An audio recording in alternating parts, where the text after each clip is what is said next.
I'm definitely going to say the animation in this is fantastic. UFO Table is the animation company Mhm. that does it.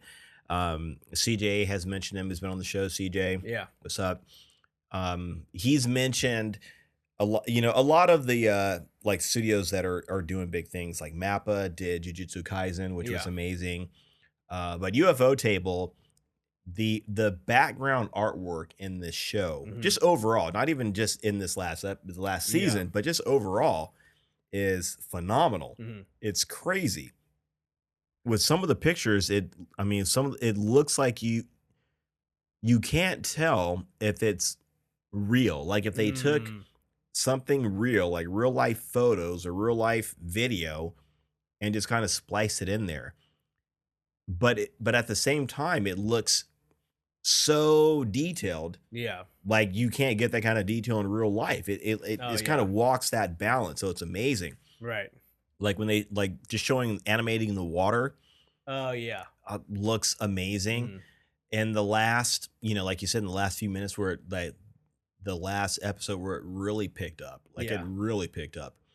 There is this explosion. Yeah. Oh, yeah. It is mesmerizing Right, how yeah. beautiful it looks, and they do it in slow motion. So you see like the wave come out, Mhm. you see things expand, you see the heat, you see things start to come apart. Yeah. It looks phenomenal. Yeah, It yeah.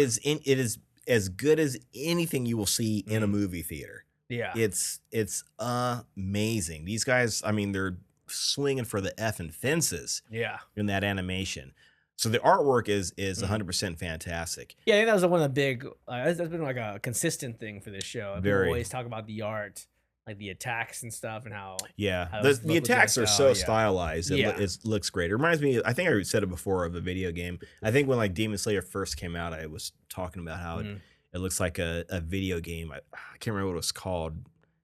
Aoji, Akoi. It's something with there's like this dog. Mhm. There's I think it's for the Oh, PlayStation. Okami. Yeah, Yeah. yeah. It reminded me of Yeah. that. I've only seen images of the game, but Yeah. my point is, yeah, the attacks they look great. They look Mhm. fantastic. Very cool.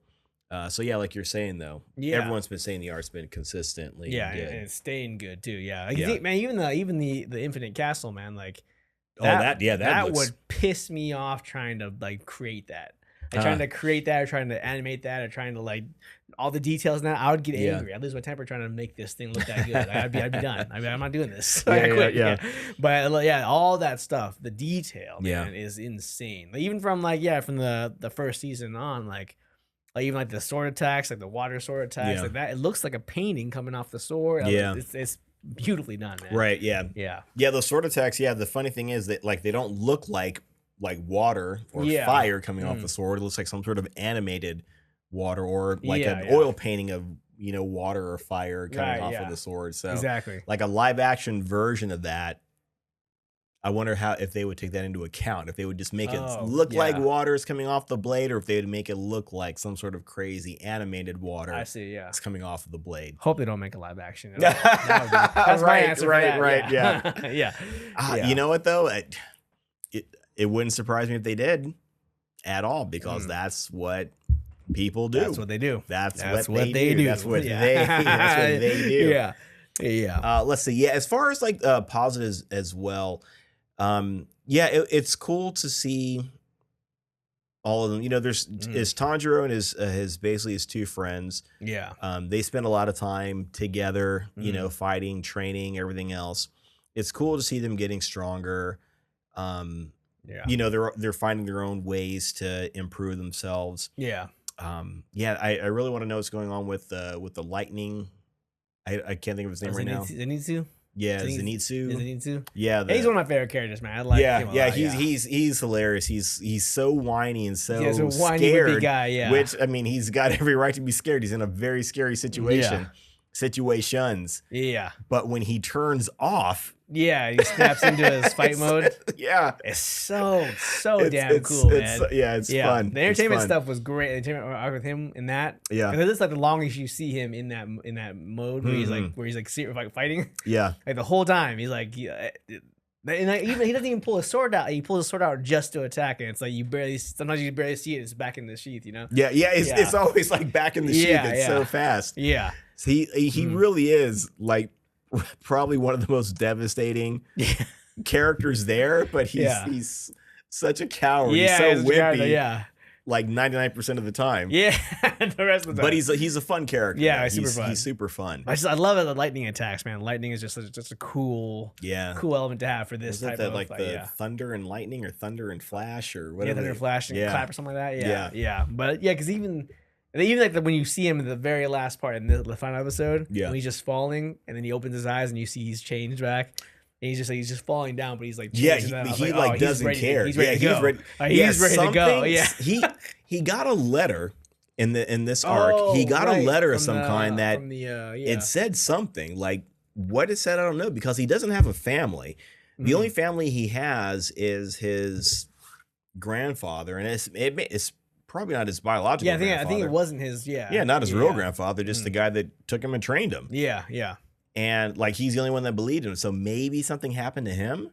Oh, maybe maybe he's gonna find out like a demon got him or something, which would really be terrible. Yeah.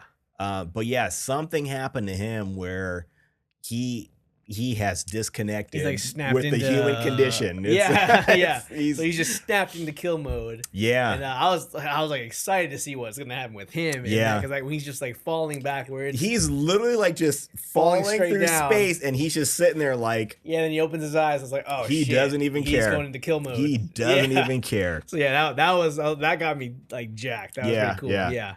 Yeah, but even when Inosuke dropped, like he dropped down, he looked around, what was going on? Was he about to eat his shrimp? Yeah, his little shrimp tempura. Yeah, that bummed me out. Like, that looked great. That looked delicious. So good. Yeah, he had it on the plate. He was ready to go. Yeah, he had the mask off, his swords. And he was excited too. He's excited and ready to go. And then he dropped down, but then he like looks around, gets excited, and he pulls his hat on and goes to the sword. I was like, all right, he's ready to go too. So I think she's gonna go down this next season for sure. Yeah, this next season I don't know, but it looks like it's gonna be like right out of the gate. Yeah, it's gonna be fire right out of the gate. Because you got all the Hashira here. Yeah, all the main characters. Everybody's here. Everyone's here. Yeah, all the demon slayers. In there too. Right, and I'm assuming if a good majority of the demons are gonna be there too. Yeah, because it's gonna be like let's. Because even all the top ones aren't dead yet. There's still a couple left, right? Oh, the top ones. A lot of the top ones are still there. Yeah, because 2 of them died in the Swordsmith village arc, right? Yeah, and then also in the Swordsmith and the Entertainment District. Yeah. I guess that one that died was still just one because they're like a 2-parter, but it's just one being. Yeah, but the guy in Mugen Train is still there. Oh, he's still alive. Yeah, that bastard. Yeah, piece of shit. That man. piece of shit. I'm ready for him to die, man. That piece of shit. Yeah, I'm ready for him to get his. Piece of. Man, I just hope when they flash like Rengoku. Yeah, I just want to see his image there. Just a little bit, yeah. Just a little bit. Yeah. Just a little bit.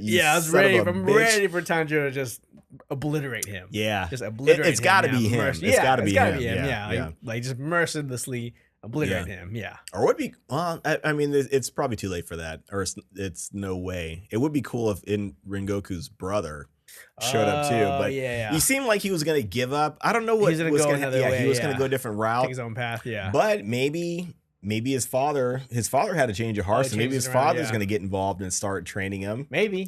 True. But I think he technically, I don't know if he would have been a demon slayer. Yeah, I don't know. It's hard to say because I mean, from the time that it happened to the time that they're in the castle, it's been over 4 months. Okay.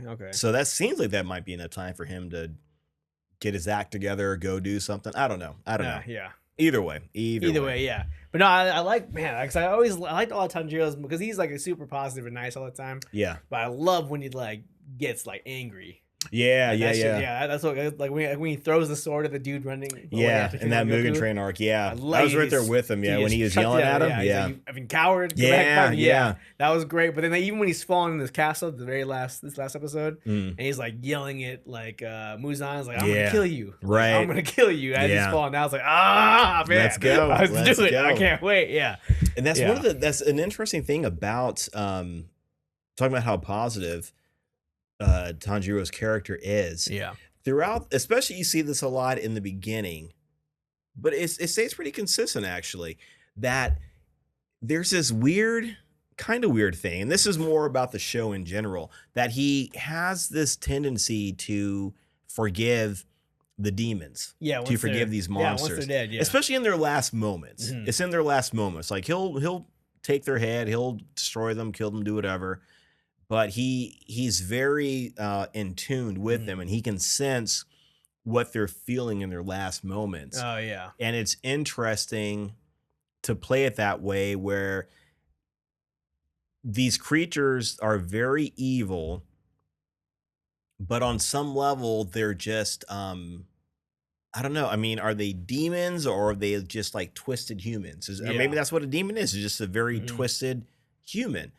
But in their final moments, they always kind of revert back to their human memory that might have caused them to take the route they did, whatever made them sad or hateful or vengeful or depressed or whatever. And he kind of gives them that comfort before they die. Yeah. And I thought that was really very interesting, because it makes me think, like,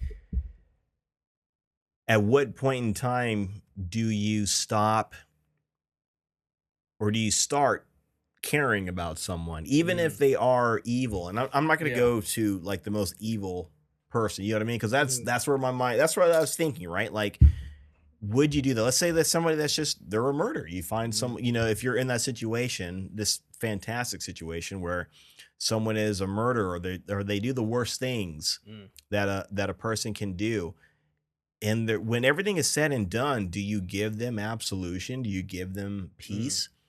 Or do you send them on their way? Yeah. Miserable and hateful, or you just say, like, you cause so much pain, you need to leave here with pain. You know what I mean? Like, where it's, I don't know. It made, this show really made me think, like, where do you stop hating a bad person or a hateful person? It's, I don't know. It's, I don't know. It's interesting. Like, what would you do in that situation? You know what I mean? And again, obviously most conversations when you talk about, evil and hate, they always degenerate into the final thing. They talk about, Hitler, that kind of thing. Yeah. And I thought it would be interesting, like, what would you do in that situation? You know what I mean? When you take like the worst people or the worst person, like, at that point in time, do you forgive them? Or do you make them, like, make them pay? You make them pay up into the last minute. Like, at what point in time do you say it's over now? You know what I mean? Especially if they're dying. Yeah, because with a couple of those demons, especially like the spider kid. Yeah, like, he had a pretty crappy life. Sure. Yeah, pretty crappy. They basically all the demons did, for the most part. All the ones that we see in those moments. Yeah. They all had crappy lives. Yeah. Right.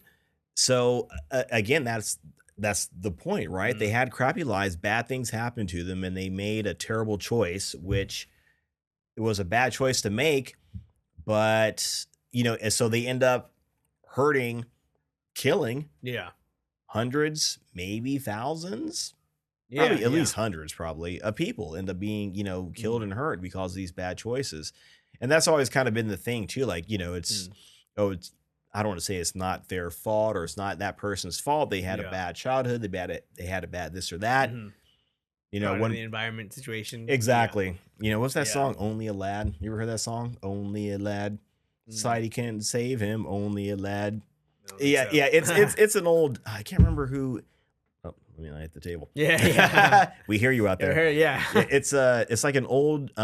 It's like a British '80s song, and I can't remember the name. I can't remember the name of the group that did it, and it's a famous group too. But the point is, like, the song talks about how this kid keeps getting chances. He does something bad, something terrible, and then he goes to court, and then they say, "Oh, he's only a lad. He's only he's only a boy or whatever." And then the singer is like, "I know who you are, Johnny. You're a piece of shit." So it's just interesting. It's, I don't know, it's a philosophical question, I suppose. There's no real answer. There's no way you can answer it. That's true. But they also take into account that the demons, like, something physiological and mentally changes in them as well. I think once they become demons. That's true. That's true. Yeah. And I don't know if they're just all inherently evil or their time in their human life fuels that maybe a little bit. Mm-hmm. But yeah, I don't know. I'm not sure what because it seems like Nezuko's an exception. Yeah. Nezuko, and then the lady that makes the the doctor, right? She's also an exception. Yeah, but at the same time, she did kill her family. Yeah, exactly. You know? Yeah. And apparently, she killed her family, and then for a while, she was out there living her demon life. Yeah, which makes it even more interesting. Like, how did she stop doing that? How did she like say, "I'm not going to do this anymore, and I'm going to find a way to survive"? Because as far as I know, they need to eat to live. Yeah. You know, and also to gain power. But how did she stop doing that? With Nezuko, she never took in human flesh or human blood. She never ingested it. And she goes through this weird hibernation period. This is in the first season where she's asleep for like 2 years. Yeah. Just like her body is changing to adapt to, okay, if I don't consume food to gain strength, I'm just going to rest. To gain my strength back. And so she becomes a very interesting character. It's so, like I said, it's an interesting just a philosophical question more than anything else, definitely, yeah.